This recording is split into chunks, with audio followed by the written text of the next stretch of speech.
नमस्कार। स्वागत है आपका एक और महत्वपूर्ण क्लास में। कैसे हैं? मुझे उम्मीद है कि आप अच्छे होंगे और आपकी पढ़ाई भी अनवरत जारी होगी।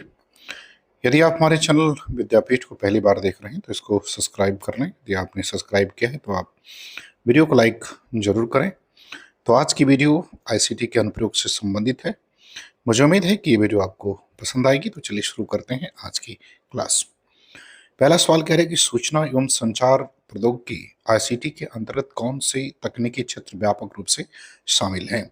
ए करें कि इंटरनेट आधारित क्षेत्र और वायरलेस नेटवर्क द्वारा संचालित मोबाइल क्षेत्र। बी करें केवल पारंपरिक लैंडलाइन टेलीफोन प्रणाली। सी करें केवल आधुनिक कृत्रिम बुद्धिमत्ता एआई और रोबोटिक्स। और डी करें केवल मुद्रित मीडिया और पुस्तकालय संसाधन। तो सही उत्तर क्या होगा, इसको जो है आपका बताना है कि इसका उत्तर सही क्या होगा। तो विकल्प ए उत्तर इसका क्या होगा, वो सही हो जाएगा। इंटरनेट आधारित क्षेत्र और वायरलेस नेटवर्क द्वारा संचालित मोबाइल क्षेत्र। आईसीटी में इंटरनेट के साथ साथ वायरलेस मोबाइल नेटवर्क भी शामिल है। इसमें पुरानी प्रौद्योगिकियां और आधुनिक नवाचार दोनों का समावेश होता है। दूसरे सवाल पर आते हैं कि अनुसंधान में आईसीटी अनुप्रयोग का प्राथमिक उपयोग किस प्रक्रिया को सुगम बनाने के लिए किया जाता है? ये कह रहा है कि केवल शोध की समय सीमा को सीमित करना, केवल डेटा का भौतिक भंडारण सुनिश्चित करना, ज्ञान संग्रहण प्रक्रिया को सुगम बनाना और संसाधन विकास को बढ़ावा देना, और डी करें कि मानवीय रचनात्मकता को पूरी तरह से प्रतिस्थापित करना। तो दूसरे वाले प्रश्न का उत्तर बताना है सही क्या हो जाएगा। तो इसका सही हो जाएगा ज्ञान संग्रहण प्रक्रिया को सुगम बनाना और संसाधन विकास को बढ़ावा देना, अर्थात विकल्प सी उत्तर जो है इसका क्या होगा, वो सही हो जाएगा।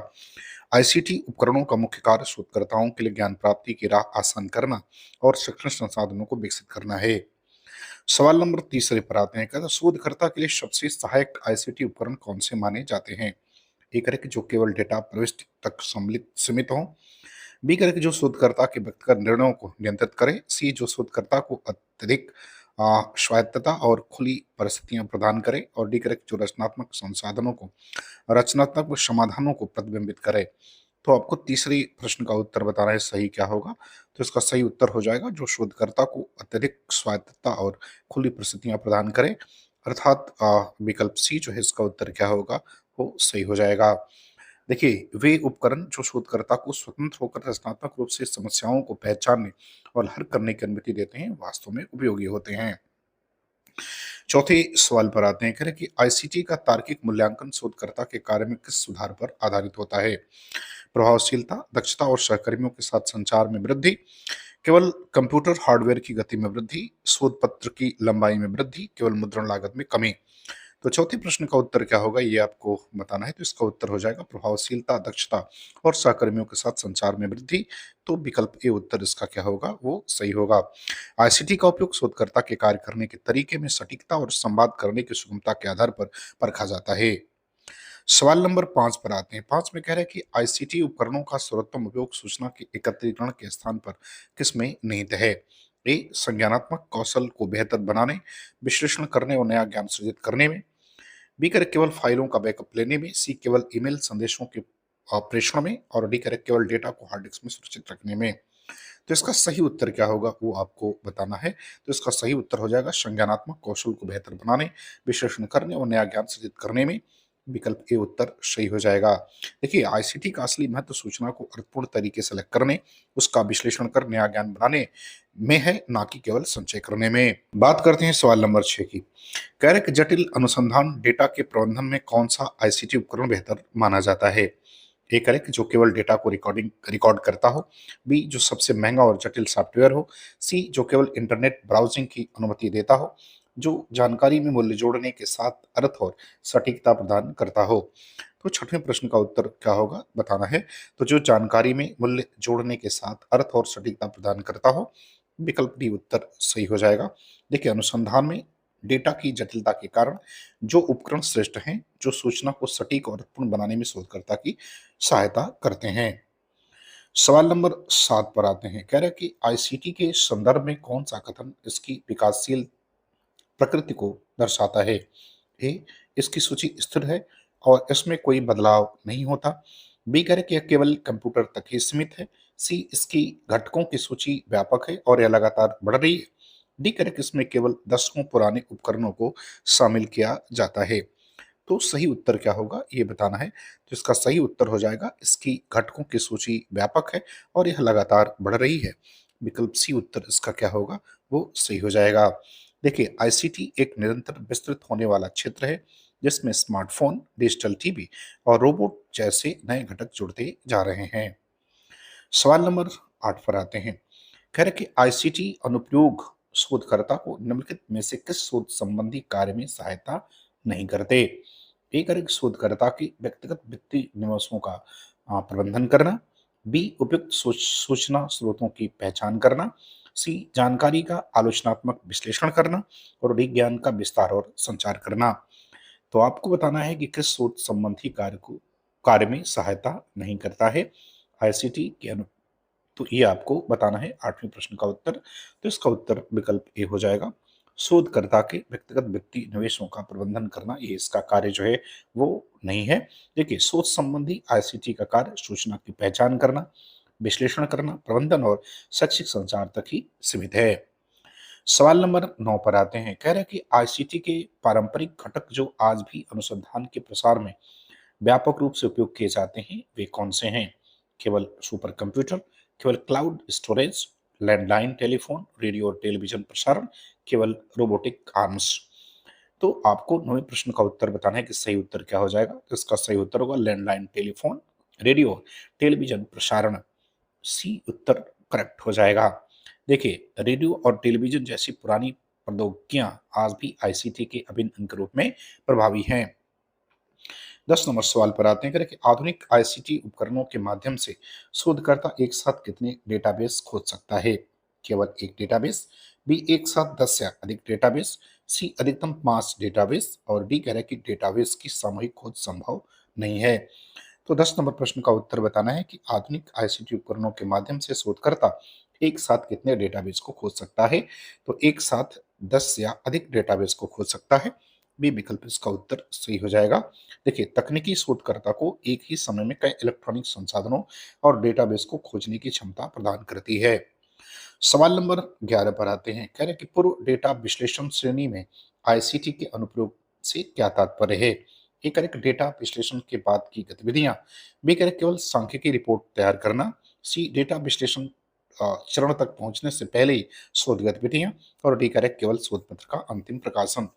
तो 11 नंबर प्रश्न का उत्तर क्या होगा। तो देखिए, इसका उत्तर जो होगा वो हो जाएगा डेटा विश्लेषण चरण तक पहुंचने से पहले ही शोध गतिविधियां, अर्थात सी विकल्प इसका उत्तर सही हो जाएगा। देखिए, इसमें साहित्यिक खोज, सामग्री की उपलब्धता की जांच और डेटा संग्रह जैसे शुरुआती चरण शामिल होते हैं। सवाल नंबर 12 पर आते हैं। कहते हैं, भारतीय शोध प्रबंधों के डिजिटल भंडार के रूप में कौन सा मंच प्रसिद्ध है। शोधगंगा, रिसर्च गेट, विकिपीडिया या फिर फेसबुक एकेडमी। तो कौन सा मंच जो है वो प्रसिद्ध है ये आपको बताना है। तो उस मंच का नाम है शोधगंगा। ए विकल्प इसका उत्तर सही हो जाएगा। देखिए, शोधगंगा एक विशिष्ट भारतीय मंच है जहां शोध प्रबंधों को खोजा और डाउनलोड किया जा सकता है। सवाल नंबर 13 पर आते हैं। कर विद्वतापूर्ण साहित्य की व्यापक खोज के लिए शोधकर्ता सामान्यतः किस सर्च इंजन का उपयोग करते हैं। Yahoo search, Bing search, ask dot com और गूगल स्कॉलर। तो किसका उपयोग करते हैं आपको बताना है। तो देखिए, शोधकर्ता सामान्यतः गूगल स्कॉलर का उपयोग करते हैं। डी विकल्प इसका उत्तर क्या हो जाएगा वो सही हो जाएगा। यह शोधकर्ता को विभिन्न विषयों और स्रोतों में अकादमिक साहित्य खोजने का एक व्यवस्थित तरीका प्रदान करता है। सवाल नंबर 14 पर आते हैं। करें माइक्रोसॉफ्ट एकेडमिक सर्च से शोधकर्ता को क्या जानकारी प्राप्त होती है। केवल कंप्यूटर उत्पादों की दरें, शोध पत्रों, लेखकों, सम्मेलनों और संगठनों की जानकारी, केवल स्थानीय समाचार या केवल मनोरंजन संबंधी लेख।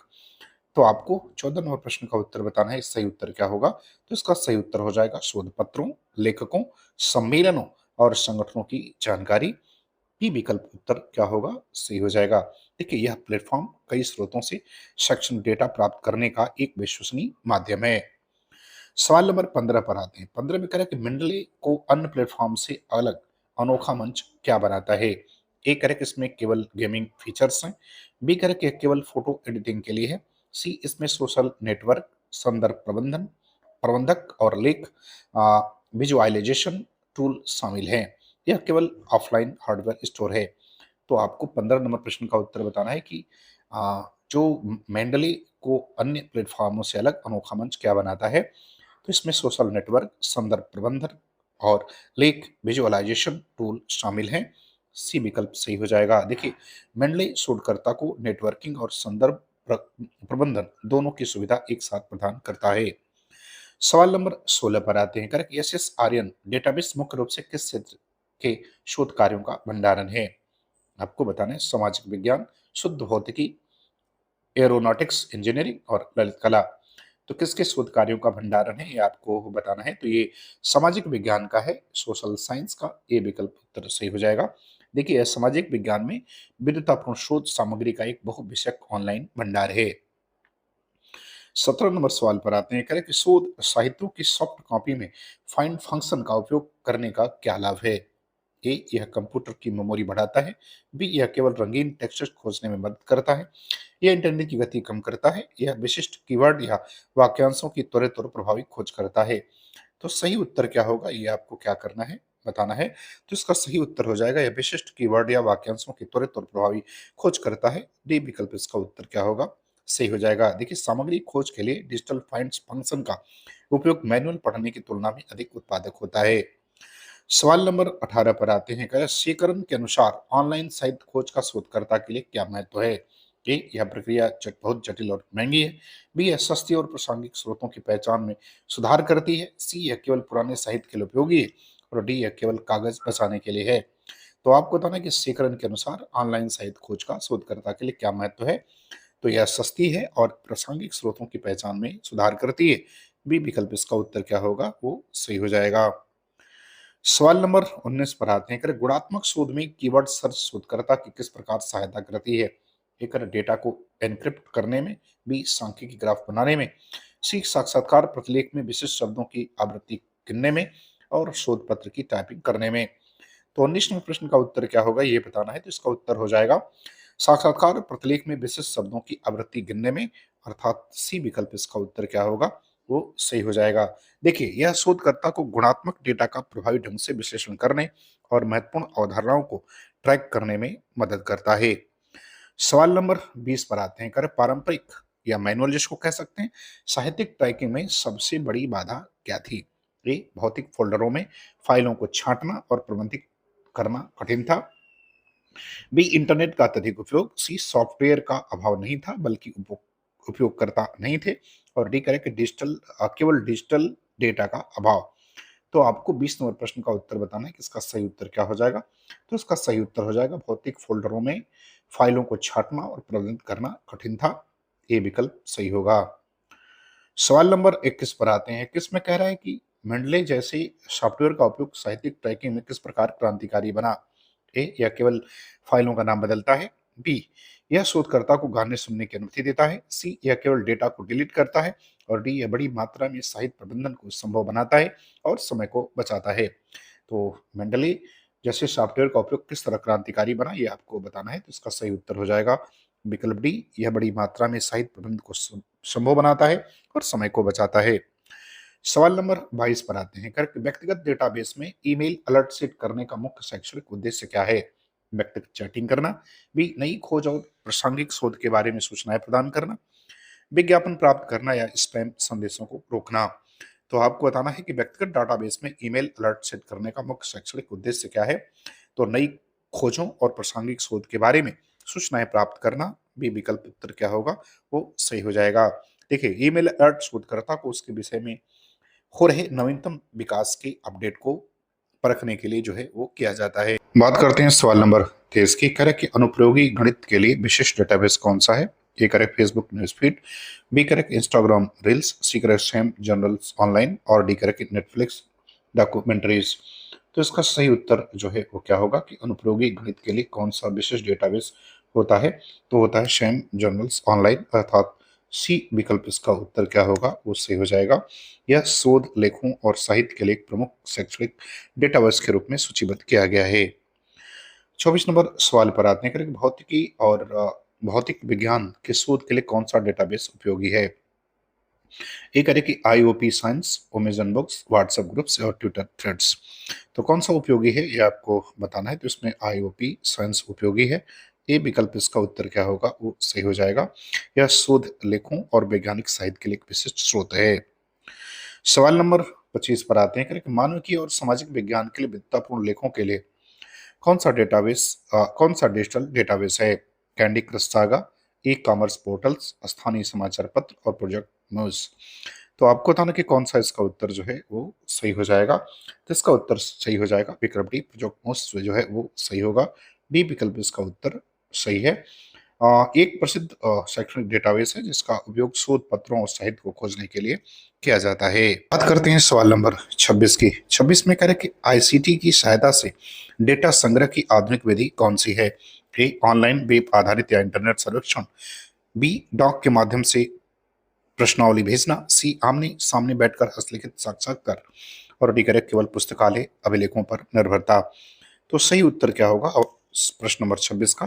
तो सही उत्तर हो जाएगा ऑनलाइन वेब आधारित या इंटरनेट सर्वेक्षण, अर्थात विकल्प ए उत्तर इसका क्या होगा वो सही होगा। सवाल नंबर 27 पर आते हैं करें कि ऑनलाइन सर्वेक्षण को पर्यावरण के अनुकूल क्यों माना जाता है। क्योंकि यह सौर ऊर्जा का उपयोग करता है, क्योंकि इसमें बिजली की बचत होती है, क्योंकि इसमें कागज का उपयोग नहीं होता और क्योंकि यह पेड़ों के नीचे किया जाता है। तो सही उत्तर क्या होगा इसको बताना है आपको। तो क्योंकि इसमें कागज का उपयोग नहीं होता है, पेपरलेस होता है, तो विकल्प सी उत्तर सही हो जाएगा। सवाल नंबर 28 पर आते हैं। 28 में कह रहे कि ऑनलाइन डेटा संग्रह का सांख्यिकी सॉफ्टवेयर के संदर्भ में क्या लाभ है। ए करें कि डेटा को मैनुअल रूप से टाइप करना, बी डेटा का विश्लेषण संभव नहीं है, सी डेटा केवल हार्ड कॉपी में रहता है और डी करें कि मूल स्वरूप में एकत्रित डेटा को सीधे सॉफ्टवेयर में इनपुट किया जा सकता है। तो सही उत्तर क्या होगा। तो सही उत्तर हो जाएगा मूल स्वरूप में एकत्रित डेटा को सीधे सॉफ्टवेयर में इनपुट किया जा सकता है। डी विकल्प उत्तर सही हो जाएगा। सवाल नंबर 29 पर आते हैं। 29 में करें निम्नलिखित में से कौन सा डेटा संग्रह का एक लोकप्रिय आईसीटी अनुप्रयोग है। Adobe reader, Google form, window media player या पेंट ब्रश। तो सही उत्तर क्या होगा ये आपको बताना है कि लोकप्रिय आईसीटी अनुप्रयोग क्या है। तो गूगल फॉर्म है, अर्थात बी विकल्प उत्तर सही हो जाएगा। देखिए गूगल फॉर्म शोधकर्ताओं को सर्वेक्षण बनाने और प्रतिक्रियाएं एकत्र करने के लिए एक सरल मंच प्रदान करता है।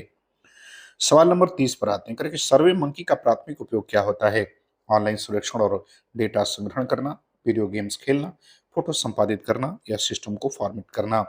तो सही उत्तर क्या हो जाएगा। तो सही उत्तर होगा ऑनलाइन सर्वेक्षण और डेटा संग्रह करना, अर्थात ए विकल्प इसका उत्तर क्या होगा वो सही हो जाएगा। यह एक विशेष सॉफ्टवेयर है जो जटिल अनुसंधान सर्वेक्षणों को संचालित करने के लिए डिजाइन किया गया है। तो मुझे उम्मीद है कि वीडियो आपको पसंद आएगी, अच्छा लगी तो हमारे चैनल को सब्सक्राइब जरूर करें। पूरा वीडियो देखने के लिए आपका बहुत बहुत धन्यवाद।